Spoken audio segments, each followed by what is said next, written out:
Assalamualaikum warahmatullahi wabarakatuh. Alhamdulillahi rabbil alamin wa bihi nasta'in. Wassalatu wassalamu ala asyrafil anbiya'i wal mursalin wa ala alihi wa sahbihi ajma'in. Subhanaka la ilma lana illa ma 'allamtana innaka antal alimul hakim. ولا حول ولا قوة إلا بالله العلي العظيم. اللهم لا سهل إلا ما جعلته سهلا وأنت تجعل الحزن إذا شئت سهلا. اللهم فقهنا في الدين وعلمنا التأويل. اللهم زدنا علما. أما بعد. Alhamdulillah, bersyukur kepada Allah Subhanahu wa taala. Dengan rahmat dan limpah kurnianya kita diizinkan oleh Allah Subhanahu wa taala untuk bertemu dalam majlis ilmu. Mudah-mudahan Allah Subhanahu wa taala menjadikan perhimpunan kita mendapat rahmat dan mendapat keberkatan daripada Allah Subhanahu wa taala, insya-Allah. Tuan-tuan muslimin dan muslimat yang dirahmati Allah, kita nak menyambung lagi pada kitab Nasihat Agama dan Wasiat Iman ini pada tajuk tugas seorang alim terhadap penuntutnya. Tugas seorang alim, iaitu orang yang berilmu terhadap penuntutnya. Qala musannifu rahimahullahu ta'ala wa nafa'ana Allahu bi ulumihi fi darain. Sayugia bagi orang alim, maknanya tidak boleh tidaklah. Tidak boleh tidak bagi orang yang ada ilmu ni, apabila didatangi oleh seorang penuntut, diperiksanya terlebih dahulu. Orang nak mengaji dengan kita ni jangan main perkara terima je, kena cek dulu, kan? Bukan cek sebab Covid, kan? Kena cek, kena tengok dulu. Sebab apa? Jika penuntut itu mempunyai masa yang lapang, dia nak menuntut ilmu, dia ada masa, orang masanya terluang, dan berkeahlian pula untuk memahami ilmu pengetahuan. Dia datang tu, orang dah ada berkeahlian, makna dah faham. Kalau cerita bab fiqah, faham dah bab fiqah. Cerita bab tauhid, asasnya tauhidnya ada, kan? Cerita mak ilmu-ilmu apa alat ini dia tahu. Mana orang yang berkeahlian, maka hendaklah ia menyuruhnya membaca kitab seberapa banyak. Dia orang-orang yang dah berkeahlian ni, suruh dia datang mengaji kat kita, buka kitab ni, buka kitab ni, baca. Sebab dia dah ada asas dan keahlian bidang ilmu yang dia nak menuntut tu, dan ada alat-alat bantu yang boleh membolehkan dia dapat ilmu, kan? Ini yang pertama lah yang kita perlu tahu. Maka hendaklah dia punya baca kitab, tak faham tanya. Macam Imam Syafi'i, kan? Imam Syafi'i ni dia mengaji, mentalaah kitab kitab Muwatta Imam Malik. Dia mengaji dulu, lepas tu pergi talaki dengan Imam Malik, mengaji dengan Abu Hanifah pun macam tu juga. Dia bacanya kitab-kitab. Jadi bila dia datang tu, dia dah dalam keadaan dia faham. Jadi tuan-tuan muslimin dan muslimat yang dirahmati Allah, tetapi jika yang datang itu orang awam, seorang awam, macam kita ni orang awam lah, kan? Datang mengaji orang awam untuk mempelajari apa-apa yang perlu dari ilmu pengetahuan. Dia datang ni orang-orang awam, datang jumpa kita orang alim. Ustaz, saya nak belajar, nak faham tentang tauhid. Maka apa dia kata? Maka hendaklah ia mengajar, ia memimpinnya sendiri. Ni orang awam. Kau ambil orang-orang ni, kau ajar sendiri, beri faham kat dia. Berbeza dengan orang yang berkeahlian. Kita suruh je, dia tahu apa yang nak buat. Boleh dia baca, dia boleh faham. Dia tak faham, ada kemusykilan, dia rujuk pada guru. Berbanding dengan orang awam, kalau datang nak mengaji, dia nak mengaji tauhid, pimpin, ajar dia tentang ilmu tauhid. Kan? Sebab tu nak beri orang ni mestilah apa Allah Ta'ala menyebut dalam innallaha ya'muru an tu'addul amanati ila ahliha, beri kepada orang yang berkeahlian. Jadi kalau kita ni itu sebabnya adalah menjadi sesuatu perkara yang baik dan aula. Guru kalau dia datang mengajar satu-satu tempat, tanya dulu apa keperluan setempat. Dia jangan ikut dia. Kalau ikut dia, apa yang dia belajar dia nak ajar. Dia ikut apa keperluan setempat. Jangan semua datang mengajar tasawuf, dia ajar tasawuf ni, belajar tasawuf ni tau. Lalu orang ke baru, semua ulama tasawuf je. Tanya fiqh tak tahu benda. Dia tak boleh. Keperluan ni. Sebab tu tanya dulu, orang sini nak mengaji apa? Dia nak makan apa? Keperluan dia nak apa? Kita berikan keperluan. Mana itu satu perkara yang menjadi kebaikan kepada dia. Kan?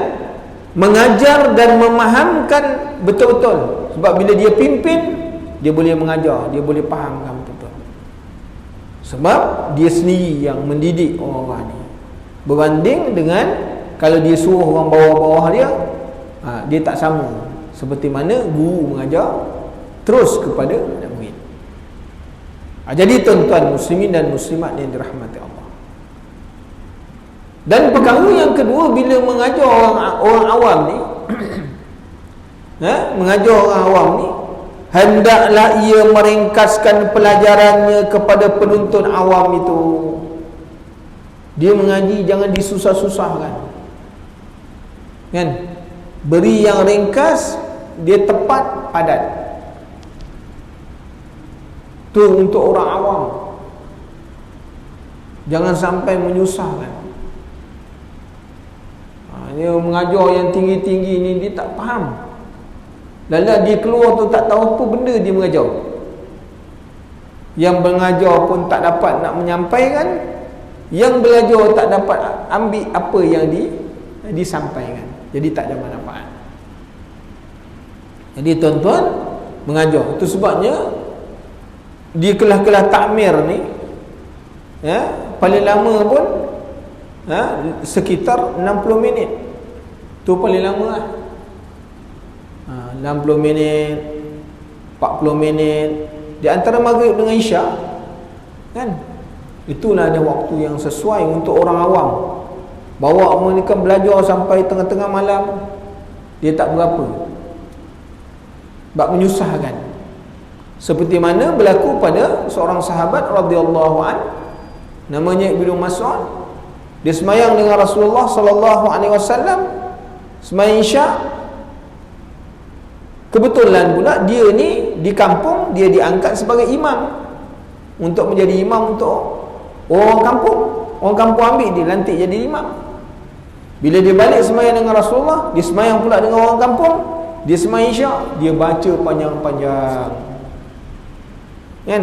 Orang tadi dah lama tunggu dia, dia baca panjang-panjang, baca surah-surah yang panjang-panjang.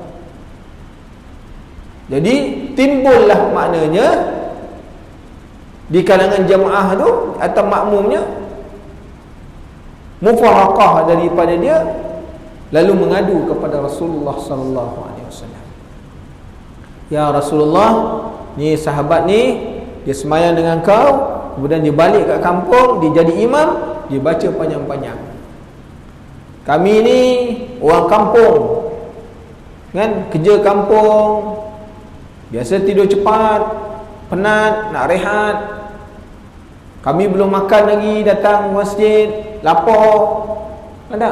Dah tengah-tengah malam, kami tak tahan.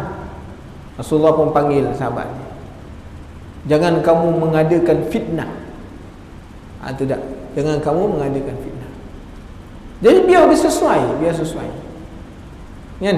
Mana lepas isyak, dalam 10-15 minit kita sambung sikit, terus berhenti sesuai. Jadi begitu tuan-tuan muslimin dan muslimat yang dirahmati Allah. Lepas tu dia guru ni, dia walaupun dia ada ilmu, benda-benda macam ni dia kena peka lah. Dia jangan ikut syok dia. Kalau dia ikut syok dia jadi masalah, menimbulkan fitnah. Kan? Jangan sekali-kali memanjangkan membaca kitab kepada orang-orang awam. Baca biar sesuai, semuka, dua muka, cukup lah. Kan? Orang awam ni dia tak boleh tahan. Dia tak boleh dengar, tak boleh lama mendengar macam orang yang memang betul-betul mengaji. Dia kalau macam ni buka pun dia boleh terlelap. Dia buka, dia tengok je tu, dia mula nampak dah lain dah. Kat kitab tu dia nampak macam kapal bergerak kan. Dia dah nampak macam kapal berlayar. Dia dah mula dah. Dia tengok macam ada berasap kan. Dia tengok lain. Ada. Dia dah tak berapa ni tu. Sebab tu mengaji lama. Jadi jangan dipanjang-panjangkan. Itu untuk orang awam. Itu peringatan untuk guru-guru asatizah yang mengajar masyarakat dan sebagainya. Dia tak, jangan macam tu. Ini peringatan, maknanya Al-Habib Abdullah Al-Haddad kepada kita, kan? Seorang alim yang terkenal, dan dia kata apa? Atau menghabiskan masanya untuk mendengar bacaan itu. Jadi jangan menghabiskan masa dia. Mereka tidak perlu belajar lama-lama kerana apa yang diperlukan oleh mereka ialah ilmu pengetahuan yang amat terhad sekali. Mereka ni tak perlu memahami tentang ni hukum ni nak selesai macam mana. Dia tak perlu. Orang awam dia tak perlu macam tu. Asal boleh dia semayang, dia baca betul, dia faham tentang maknanya makrifah tentang ketuhanan, kan? Dia boleh bersihkan hati, dia tahu sifat mahmudah, sifat, itu dah cukup dah. Ini yang simpulan-simpulan ni dia tak perlu. Macam mana nak rungkai dia tak perlu. Kerana dia bukan orang keahlian dia.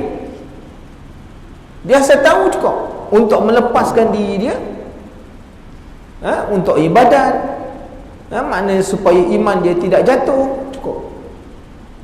Sebab tu tak perlu diberat-beratkan. Ini dia tuan-tuan muslimin dan muslimat yang dirahmati Allah. Kerana dia nak perlu tu apa yang hajat dia. Ustaz saya ni tak reti semayang, yang tu dia perlu hajat tu. Yang masalah-masalah rumit-rumit ni tak perlu. Kerana orang yang ni dia ada orang lain pula yang tukang tackle dia. Orang yang nak selesai ni masalah-masalah ni ada orang yang khusus. Ada pun orang yang macam ni bagi yang keperluan dia. Tak perlu yang susah-susah. Dia pun tak boleh masuk kepala dah. Kan? Kita cerita ni mazhab ni kata, mazhab ni kata, mazhab ni, dia keluar tak ada mazhab terus. Tu jadi bimbang. Kita duk cerita 4 mazhab 4 ni, dia keluar takut dia tak ada mazhab langsung. Engkau cerita apa cerita? Entah, aku tak ada mazhab lah sekarang ni. Kan? Pening kepala dia. Dia je kata gitu tuan-tuan. Muslimin dan muslimat yang dirahmati Allah. Tugas para ulama dan para hakim. Tadi tugas orang alim, ni tugas ulama. Sayugia bagi ulama, para ulama, iaitu orang yang ada ilmu, terutama sekali mereka yang memimpin pengadilan. Ini yang terlibat dalam menjatuhkan hukum. Hendaklah sentiasa, sebab kenapa disebut dibawakan begini tuan-tuan? Sebab zaman terdahulu daripada kita ni, qadi itu merupakan para ulama. Qadi-qadi yang dilantik oleh amir pada daulah itu, dia memang ulama sungguh. Dan amir itu sendiri pun memang ulama. Dia memang ulama, kan? Kalau kita tengok Sayyidina Umar, itu bukan jalan-jalan sahabat, kan?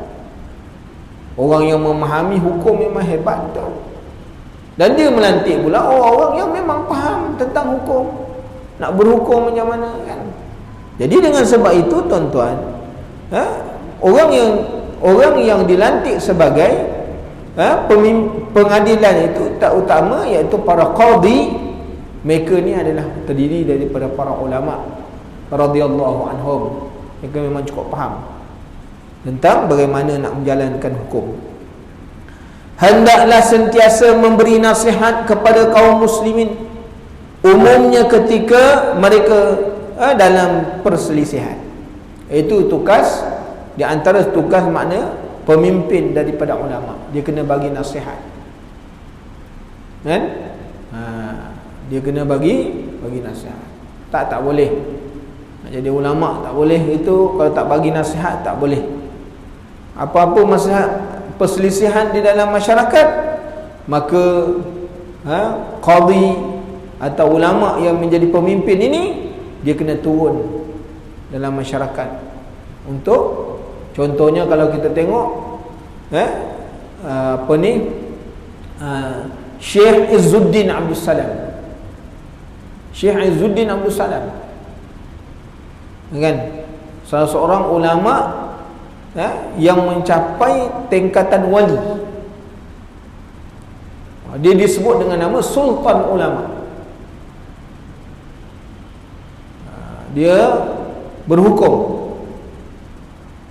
dia beri nasihat kepada, sehingga raja sendiri pun dia beri nasihat. Raja tak nak ikut, sehingga dia dipecat daripada menjadi maknanya qadi. Ini sampai raja pun dia nasihat raja, kan? Sebab dalam peristiwa bagaimana raja nak mengenakan cukai ataupun nak mengambil harta rakyat untuk maknanya mempertahankan Islam, negara, daulah pada waktu itu. Paksa rakyat kena bayar, ambil daripada harta rakyat untuk bantu kerajaan. Dia keluarkan fatwa, tidak boleh raja mengambil harta rakyat. Ini kan dah bertentangan kan.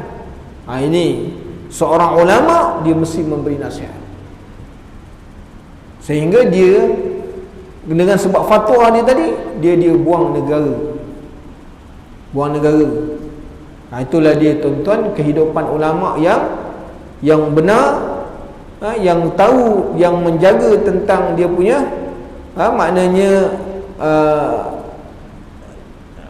kita kata apa ni, menjaga dia punya kita kata prinsip dia sebagai seorang ulama. Dia tak boleh ikut orang lain.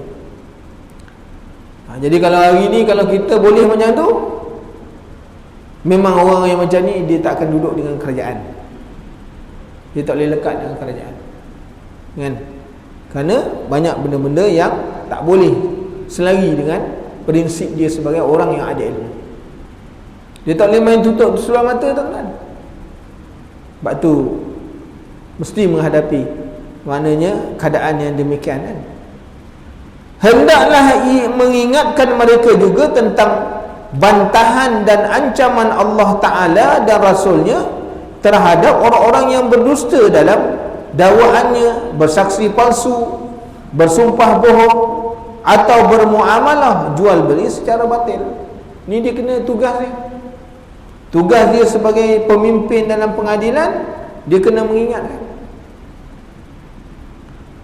Sebab tu ketika mana Sayyidina Ali karamallahu wajhah mendakwa seorang lelaki Yahudi, mencuri baju besi dia. Lalu pada waktu itu Sayyidina Ali menjadi khalifah. Dia mengadu kepada hakim. Khalifah mengadu kepada hakim, menuduh orang ni curi. Curi apa? Baju besi dia.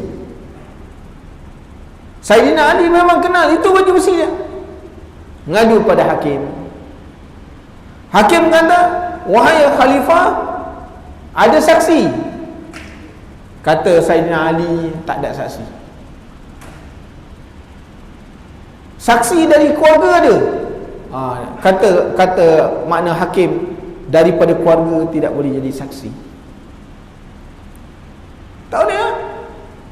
Lalu baju besi itu diberikan kepada orang Yahudi. Itu tuan-tuan, seorang pemimpin Amirul Mukminin pun sendiri kena akur, sebab mendakwa tak ada saksi. Walaupun memang tahu itu memang benar dia punya baju, tapi ketika mana dibawanya ke pengadilan, saksi tak ada, maka hakim memutuskan tak ada saksi, tak boleh dakwa. Ambil. Ini semua atas kehendak Allah. Apabila lelaki ni tadi dia tengok macam ini keindahan orang Islam, keindahan Islam, dia pun dia kata, aku mengucap kalimah syahadah apabila aku melihat Islam ni Allah satu agama yang cukup hebat. Ini tuan-tuan, muslimin dan muslimat yang dirahmati Allah. Kan? Nak tunjuk apa? Tak boleh ambil sebarang-sebarang orang punya, tak boleh tuduh sebarang-sebarang ikut suka kalau tak ada saksi. Sampai dia tengok macam ni Islam, asyhadu an la ilaha illallah wa anna Muhammadar Rasulullah. Wahai Ali, wahai hakim, ini memang betul-betul baju Sayyidina Ali. Oh, hebat tuan-tuan. Hari ni ada orang buat macam tu? Tak ada. Bukan dia punya, dia kata dia punya. Kan? Sama sekarang. Yang dia punya memang dia kata dia punya. Orang lain punya pun dia kata dia punya. Jadi susah. Jadi tuan-tuan, muslimin dan muslimat yang dirahmati Allah, hendaklah menerangkan kepada mereka apa yang ditunjuk oleh syariat Islam tentang pengharaman perkara-perkara yang tersebut itu, sambil mengingatkan akibat dan balasan Allah yang berat terhadap sesiapa yang berani melanggarnya. Makna kena mengingat. Tugas maknanya pemimpin pengadilan ni dia kena mengingatkan masyarakat, ni kalau buat ni dosa, buat ni haram, ni salah, tak boleh. Dia kena mengingatkan. Semua perkara ini boleh berlaku ialah kerana kejahilan telah mengongkong diri orang-orang itu, di samping menurutkan kemahuan hati dan sikap tidak mengambil endah terhadap urusan agama. Hari ini tuan-tuan, semua boleh berlaku. Kalau zaman maknanya pengarang kitab ni,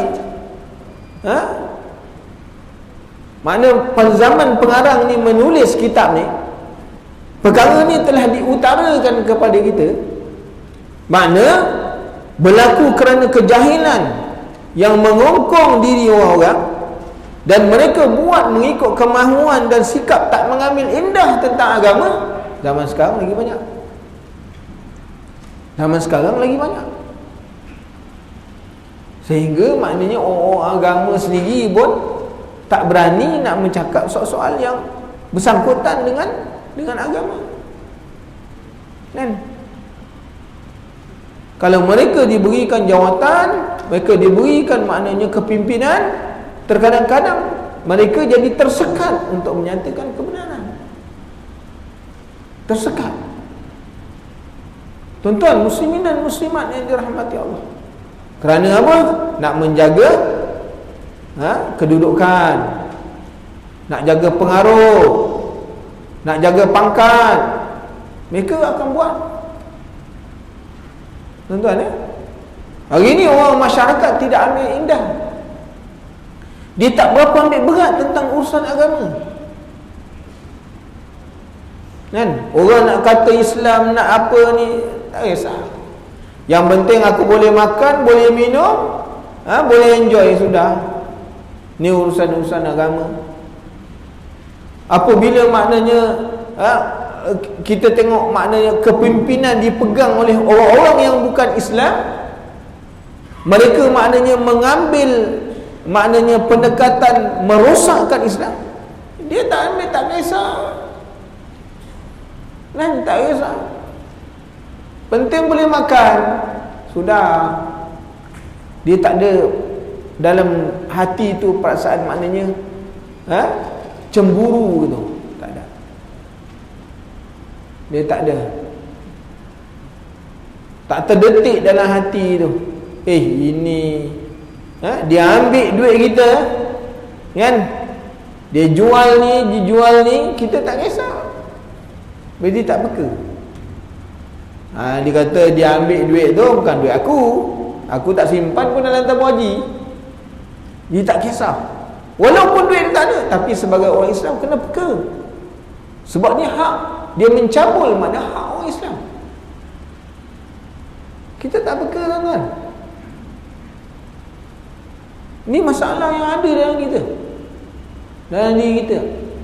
Kerana apa? Maknanya tak mengambil indah tentang urusan agama. Hingga maknanya urusan agama ni, ni biar orang namanya ustaz, ni tok-tok lebay punya urusan. Kita ni tak payah, kan? Asal boleh berjalan, boleh shopping, boleh makan, boleh minum, ada duit untuk belanja, cukup. Kita tak kisah, kan? Hari ni kita nampak pula maknanya bantuan B40 tambah lagi. Orang-orang ni seronok. Kerajaan ambil berat. Dia tak kisah tau. Tak indah, kan? Kalau yang bagi tiap-tiap bulan macam ni, kita sokong. Besok dia tak bagi, kita raik tak payah pangkah. Masalah dia tak indah langsung, kan? Ni yang kita kena orang Islam ni, tuan-tuan. Inilah peranan ulama yang tadi, yang duduk di pada bahagian pengadilan ni, dia punya tugas mengingatkan, kan, orang-orang yang macam ni. Betapa ramai orang awam kaum muslimin apabila diberitahu tentang haramnya berdusta di dalam dakwaan atau penyaksian atau sumpah, mereka segera menarik balik apa yang mereka rancangkan di dalam hati untuk melakukannya, lantaran jahil dan tidak mengerti hukum. Ada, kita tengok dulu ni benda-benda dia berlaku, kan? Benda-benda berlaku lah dalam masyarakat kita. Anak-anak angkat dibinkan dengan bapa angkat, kan? Itu dalam masyarakat berlaku. Dengan tujuan apa? Adalah dia punya agenda dia. Ada agenda. Tapi bila dia belajar, diterangkan tak boleh anak angkat dibinkan dengan bapa angkat, maka dia ubah balik. Kerana apa? Kerana dah tahu hukum.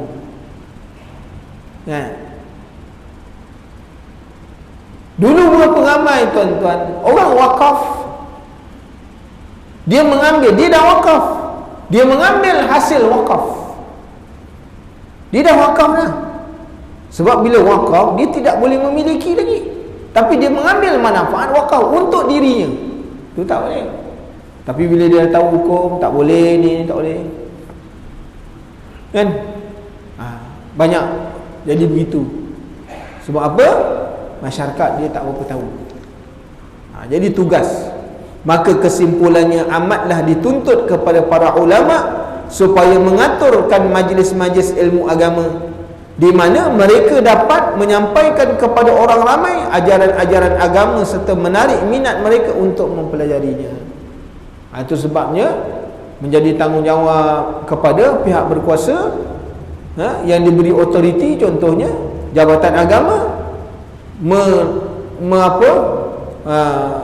mengatur kelas-kelas agama, perjalanan kelas fardu ain, kuliah subuh dan sebagainya, dihantarkan orang-orang yang maknanya ustaz-ustaz untuk mengajar. Itu jadi tanggungjawab, kan? Menjadi tanggungjawab. Jadi tuan-tuan muslimin dan muslimat yang dirahmati Allah, supaya apa? Masyarakat jangan jadi jahil. Kemudian dikata apa? Perbicaraan orang alim itu harus ditumpukan kepada perkara-perkara yang ditanya je. Orang tanya, ni ustaz, masalah macam mana tentang arak? Cerita tentang arak. Arak ni macam mana, yang dikata arak ni macam mana, hukum arak ni macam mana, orang yang minum macam mana, balasan orang yang minum arak, orang yang mengekalkan hidup dengan arak, semua cerita. Siapa yang dikatakan terlibat dengan arak, cerita itu je kan, perbicaraan dia. Seperti mana perihal akad nikah misalnya, maka hendaklah dia berbicara dalam masalah yang berkaitan sekitar hak-hak kaum wanita, tolak, khuluk, li'an, zihar, cerita ya. Aja tuan-tuan, muslimin dan muslimat ya. Umpama mas kahwin kan, cerita macam mana mas kahwin, ada yang tunai, ada yang hutang. Macam mana kalau suami berkahwin sampai dia mati tak bayar mas kahwin, macam mana, apa hukum dia. Nah, dia kena cerita tu, supaya apa, orang lain yang dengar, aku belum bayar lagi mas kahwin orang rumah aku ni, anak dah 8 dah. Ramai dah tu kan, 8 anak, mas kahwin tak bayar. Kan, muslimin dan muslimat yang dirahmati Allah. Nafkah, bab nafkah, berapa ramai hari ni suami-suami tak menunaikan tanggungjawab bab nafkah dengan alasan isteri dah bekerja, isteri ada duit, isteri beli dengan duit-duit dia sendiri, suami tak payah bagi duit. Salah lah. Dia bekerja, itu hak dia, itu duit dia, kita tidak boleh ambil walau 1 sen sekalipun, sebab yang memberi nafkah ni suami. Ustaz cakap dia betul-betul Ustaz kan, isteri saya dah reda Ustaz, abang duduk tak payah bagi apa-apa, saya semua sponsor, sekali bergaduh dia kata bayar balik, dia kata. Dia cakap dengan suami, abang saya dah keluar duit dah 10,000, 3 tahun kahwin, abang bayar balik. Kena bayar. Bukan awak dah kata sedang reda ke? Itu dulu, sekarang dah bergaduh, dah tak reda, bayar balik. Sebab apa kena bayar? Sebab tanggungjawab memberi nafkah ialah hak suami. Isteri nak bagi, itu terpulang pada dia kan. Isteri boleh tak dia bersedekah dengan duit yang dia cari? Boleh, tapi sebagai maknanya menghormati suami, kena minta izin, tapi dia boleh bagi. Melainkan kalau sekiranya duit tu suami punya, dia nak sedekah, memang dia kena minta izin dengan suami. Ni duit dia. Jadi tuan-tuan, muslimin dan muslimat yang dirahmati Allah, bab nafkah ni cerita. Berlaku perceraian, berapa ramai isteri suami tak beri nafkah kepada anak-anak dia. Ini yang berlaku kepada ibu-ibu kan, bila bercerai, anak kecil-kecil, dia kahwin lain, tapi anak dia tak bagi tanggungjawab, nafkah dia tak bagi. Bila tuntut, dia kata tak boleh, tak ada duit. Tapi tukar sport ring boleh, tukar sport ring kereta boleh, anak tukar kereta boleh. Ni anak, ini tanggungjawab, walaupun dah bercerai, ini tanggungjawab. Tak bagi nafkah, apa hukum? Anak. Jadi tuan-tuan muslimin dan muslimat yang dirahmati Allah, ini semua kena jelas. Sebab itu kena memahami. Orang perempuan kena faham, orang lelaki kena faham. Pergaulan suami isteri secara baik. Ketika mana isteri nusyuz, macam mana nak buat?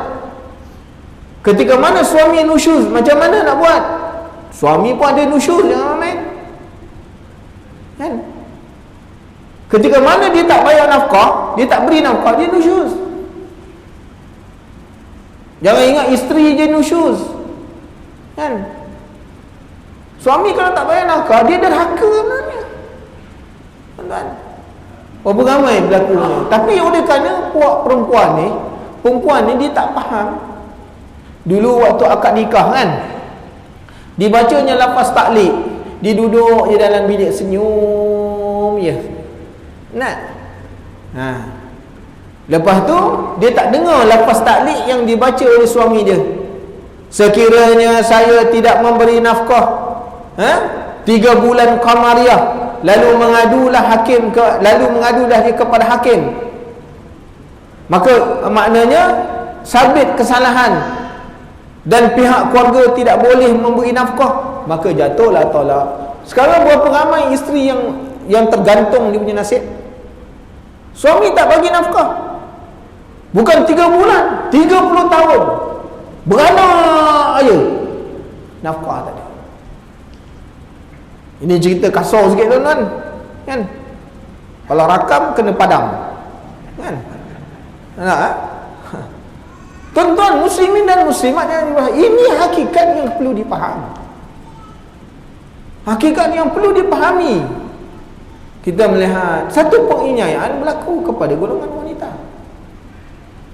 Sebab masing-masing tak nak ambil faham tentang, tak ambil indah masalah agama tadi. Tak nak belajar, lebih senang duduk rumah, kan? Isteri tak nak keluar belajar. Dia kata suami tak bagi keluar. Tak bagi keluar sekiranya suami mampu mengajar dia dalam bab yang bersangkutan dan fardu ain. Kalau suami mampu mengajar, memang betul dia tak boleh keluar. Tapi hari ni berapa ramai suami ajar isteri dia? Berapa ramai ustaz pun tak mengajar isteri dia. Awak pergi belajar, aku malas nak mengajar kau. Ustaz tak mengajar isteri dia, walaupun dia ustaz. Jadi tuan-tuan, orang isteri kena keluar rumah. Hari ni kita datang motor bukan main panjang, naik seorang, isteri ditinggal kat rumah. Yang faham dia seorang, isteri tak faham, kan? Sepatutnya dia kena bawa isteri dia faham, sebab dia nak mengajar tak boleh. Isteri nak keluar pula, dia tak boleh bagi pula. Awak keluarkan banyak hal, awak ni keluar ni, dia tak bagi pula. Jadi tuan-tuan muslimin dan muslimat yang dirahmati Allah, maknanya kena memahami. Seorang ulama dituntut untuk maknanya memahamkan tentang masyarakat, kekeluargaan dan segala urusan yang bersekitar dengan dia, kan? Hubungan, masalah muamalat dan berbagai-bagai lagi masalah. Orang bercerita tentang masalah iddah, kan? Iddah orang bercerai dengan iddah orang mati hidup, orang yang bercerai hidup dengan bercerai mati lain, dia tak sama, kan? Orang bercerai, yang bercerai hidup pula, kalau sekiranya bercerai ke dalam haid, dia lain. Bercerai dalam dah putus haid, lain. Tak sama, kan? Bila orang dia bercerai mati, yang dikatakan hiddah inilah berkabung. Berapa ramai isteri bila mati suami, dia keluar rumah, melainkan kalau keluar itu ada hajat kerana bekerja. Perempuan yang kematian suami, mati je suami, dia beredar dah. Ini siap hantar suami pergi ke kubur, sedangkan dia dah beredar waktu tu. Berapa ramai isteri yang bereddah, yang dia ni hiddah, berkabung, mengenakan perhiasan-perhiasan. Sedangkan Sayyidatina Hafsah, isteri Rasulullah sallallahu alaihi wasallam, menyebutkan Rasulullah sallallahu alaihi wasallam mengatakan bahawa tidak boleh bagi seorang perempuan yang beriman dengan Allah dan hari kiamat, kan? Maknanya berkabung lebih daripada 3 hari, melain tidak boleh mengenakan perhiasan selama 3 hari, melainkan yang berkabung itu ialah maknanya isteri. Ni mana orang lain kalau sekiranya daripada ahli keluarga, kematian ayah, dia berkabung 3 hari je, tak boleh lebih betul. Tak boleh kenakan piasan-piasan, kena biasa-biasa. Isteri berapa lama? 4 bulan 10 hari. Dia kalau pergi bekerja pun dia boleh keluar bekerja, tapi tidak boleh mengenakan pakaian-pakaian yang menarik orang. Wangi-wangian yang menarik, orang lalu je, bos lalu jatuh tangga. Tuan-tuan, tak boleh. Siapa yang nak bagi faham ni kalau dia tak belajar? Siapa nak bagi faham? Nah, siapa nak bagi faham, tuan-tuan? Kan? Ni tak ada orang bagi faham. Kalau isteri tak belajar, suami pun tak belajar. Kan? Hari ni berapa ramai orang yang menjatuhkan cerai kepada isteri. Cerai ni ialah cerai rajai. Cerai rajai ini ialah dalam tempoh, maknanya 3 kali suci.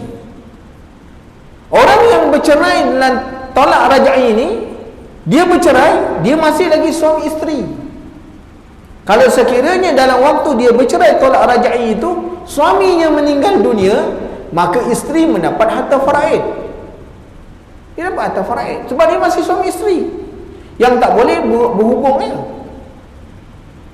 Tapi berapa ramai orang yang ketika mana dalam tolak rajai, dia jatuhkan tolak lagi. Aku tolak engkau, aku tolak engkau. Sedang mulai dia belum rujuk, dia tolak lagi, dia tolak lagi. Kan? Dah berapa kali tolak dah tu. Nah, sedangkan tolak dalam tolak rajai ini hukumnya jatuh. Kan? Sebab dia tak tahu. Lepas tu dah habis tempoh 3 kali suci, dia rujuk pada isteri. Sedangkan dah tak boleh rujuk dah. Sedangkan dia dah jadi tolak apa? Tolak bain dah. Dia pun rujuk. Awak kembalilah balik pada saya rindu kat awak. Apa hukumnya dia bersama dengan isteri dia kalau dapat anak macam mana? Sedangkan dia dah tolak bain. Macam mana? Dia berhubung tu sehingga jadi anak. Apa hukum anak? Tuan-tuan, muslimin dan muslimat, ni kronik. Kerana tak tahu hukum. Ini kena faham, tuan-tuan. Kan? Berapa ramai orang yang menolak isteri dia menggunakan tolak bersyarat. Ni tolak bersyarat kan? Kau balik rumah mak kau, tapi niatnya menceraikan. Ni dikinayah. Engkau kalau balik rumah mak kau, jatuh tolak. Nah, jatuh tolak. Dia menggunakan kuasa. Tolak namanya tolak bersyarat nama dia. Berapa ramai? Sebab tak tahu, dia pun langgar, bercerai. Hukum jatuh cerai. Lepas tu suami tak rujuk pula sampai habis waktu iddah, tapi duduk bersama lagi. Macam mana hukum? Berlakulah perzinahan sepanjang masa. Jadi tuan-tuan, muslimin dan muslimat yang dirahmati Allah, dia jadi masalah dah. Ini tugas orang ulama ni, kerja dia tu. Yang demikian dia kata, yang ditanya mengenai akad jual beli dan cara mengikat perjanjian dalam jual beli, maka hendaklah orang alim itu menumpukan perjalaannya sekitar pilihan persaksian dalam jual beli dan upacara jual beli yang sah dan yang batil. Demikianlah maknanya seterusnya. Inilah cara yang sebaiknya dilakukan dalam majlis-majlis seumpama ini. Dalam majlis-majlis ilmu inilah yang sepatutnya diterangkan kepada masyarakat.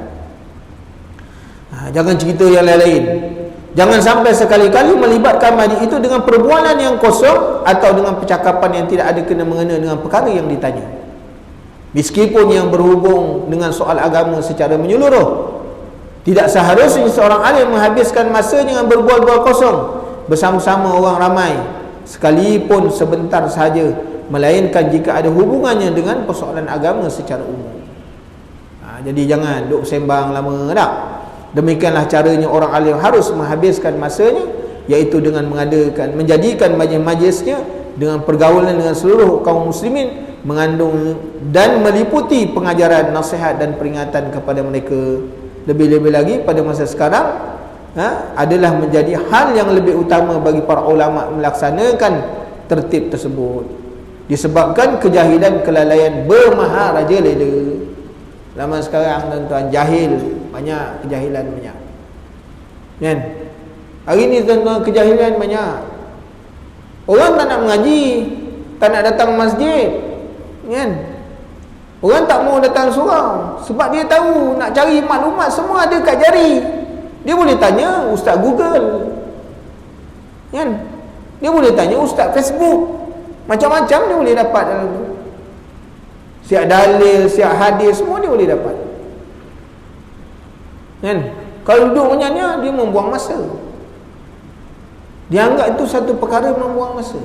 Dan kat tangan semua ada benda, apa lagi? Kan? Ni datang-datang ni membazir lah. Kan duduk dalam ni kan kena semis dengan ustaz pula. Tak tahan telinga, bengkak telinga kan. Kalau duduk rumah, siapa nak ni? Baik duduk rumah. Kan? Sebab tu tuan-tuan, hari ni orang ramai telah hilang minat untuk menuntut ilmu agama. Kalau dia menuntut pun hanya satu. Dia suka yang ni. Kalau dia suka belajar tauhid, tauhid je. Kalau tauhid sampai ke bumbung ramai. Kalau mengaji fiqh ada dah 2-3 kerat. Pak Imam, Pak Bilal, noja. Itu pun sebab dia bertugas, tak boleh lari. Kalau tidak, dia pun gaib. Nah, kalau tidak, dia pun tak ada. Tuan-tuan muslimin dan muslimat yang betul. Hari ni imam-imam waktu tarawih. Waktu tarawih, dia datang waktu tarawih waktu dia bertugas. Kalau tak ada tarawih, dia pun tak datang sembahyang tarawih. Main kat mana Ustaz? Main kat rumah je. Kau ingat kat rumah dia buat berapa? Dia nak buat 20 je kat masjid? Tak ada punya. Kan? Jadi tuan-tuan, muslimin dan muslimat yang ni, berapa ramai hari ni ustaz-ustaz yang jadi imam, ya, kalau bukan waktu dia, dia datang. Dia tak bertugas, tapi dia datang juga. Ni kalau kita cakap kan, kita buka pekong kat dada. Kan? Tapi inilah realiti yang kena faham. Yang kita kena faham tuan-tuan. Dia kalau tak bertugas, jangan harap kau cari. Kau telefon pun dia tak angkat. Nah, inilah masalah yang berlaku tuan-tuan, muslimin dan muslimat ini. Andai kata para ulama berpeluk tubuh, mendiamkan diri, tidak mahu mengajar dan mengingatkan, hari ini pula jadi masalah. Orang ada ilmu dah tak mahu mengajar. Kan? Lebih suka jadi pegawai kerajaan, tiap-tiap bulan cocok dapat duit. Kan? Ni nak mengajar ni leceh, dia kata leceh. Kan? Leceh. Jadi mana akan berlakulah kerosakan, dan tersebarlah maknanya bahaya yang besar kepada umat. Jadi dengan sebab itu kita minta jauh. Sebab tu pengurusan jawatan kuasa masjid kena menghidupkan aktiviti agama dalam masjid supaya masyarakat dapat manfaat. Kan? Masyarakat dapat manfaat. Bila mengajar, dia jangan lari daripada 3 asas. Mesti ada fiqh, mesti ada tauhid, mesti ada tasawuf. Jangan lari tu. Kan? Kelas-kelas ni mesti ada. Jangan semua nak belajar fiqh, jangan semua nak belajar tauhid. Masadirnya 2, Quran dengan hadis. Masuk. Jadi tuan-tuan, itu penting. Mudah-mudahan Allah Ta'ala beri taufik dan hidayah kepada kita, insya-Allah. Panjang umur kita bertemu lagi sekiranya diizinkan oleh Allah Subhanahu wa taala. Bismillahirrahmanirrahim. Alhamdulillahirabbil alamin. Wassalatu wassalamu ala asyrafil anbiya'i wal mursalin wa ala alihi washabbihi ajma'in. Allahumma inna nas'aluka 'ilman nafi'a wa rizqan thayyiban wa 'amalan mutaqabbala. Allahumma faqihna fid din wa 'allimna ta'wil. Subhanakallahumma wa bihamdika asyhadu an la ilaha illa anta astaghfiruka wa atubu ilaik. Subhana rabbika rabbil 'izzati 'amma yasifun wa salamun 'alal mursalin walhamdulillahi rabbil alamin. Barakallahu fiikum. Wassalamu alaikum.